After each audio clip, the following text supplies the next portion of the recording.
Ouais, bah je peux rien. Prof, évidemment que le soleil se lèverait demain.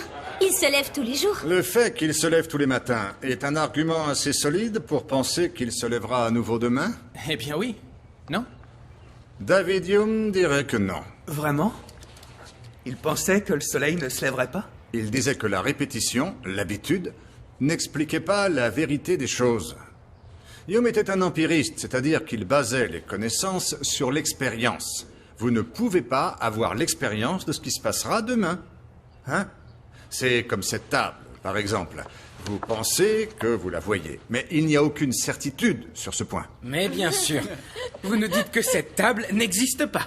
Hume ne dit pas que la table n'existe pas, mais que ce que nous percevons, ce sont des sensations de couleur, de forme, de taille. J'y crois pas.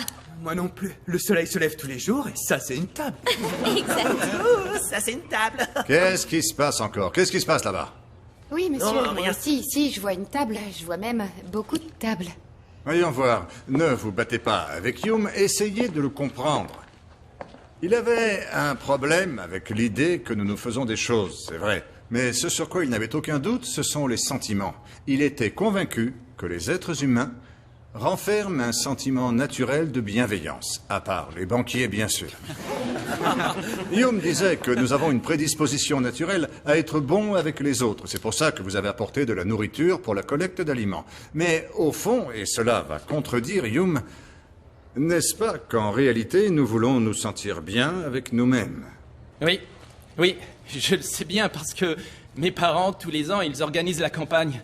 Ouais, ma mère aussi, elle est toujours volontaire pour tout. Cette campagne Quel con. ne sert qu'à laver les consciences. On donne 1 kilo de riz et pendant 1 an, plus la peine de se préoccuper de notre mauvaise conscience. C'est ça.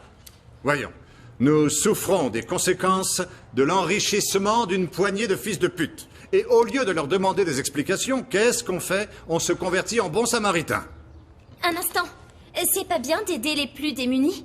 Tania, écoute, si quelqu'un casse la vitre de ta maison, par exemple, ça te paraît juste d'en payer la réparation? Non. Non, hein? Alors explique-moi, pourquoi est-ce qu'on devrait payer les pots cassés pour les connards qui ont provoqué tout ça? On est cons ou quoi? Non, moi ça ne me fait pas rire. Pour combattre la faim dans le monde, on prend notre temps. Mais pour sauver le système financier, on se presse. Écoutez, on paye des impôts, entre autres choses, pour garantir l'accès à tous aux aliments de base.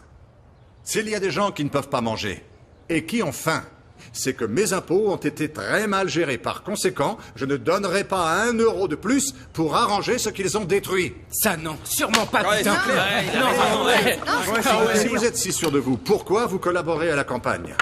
c'est vrai. Nous, en première, on participait en préparant les lots, non? Oui. Eh bien, on le fait pas. Bien dit. Boycott de la campagne. Non, vous avez faim? Moi, j'ai faim. Servez-vous. Ouais. Venez, Ouais, vas-y, Darwin. Venez. servez-vous. Attendez, moi Servez-vous. aussi j'en veux.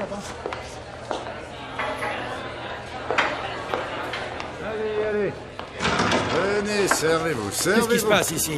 Tout ça, c'est pour la collecte d'aliments. Qu'est-ce que vous faites? Ah, oui. Merly, est-ce que vous pouvez m'expliquer? C'est pour les plus démunis, enfin. Oui, bien sûr, pour les plus démunis. Ça tombe bien, je suis professeur.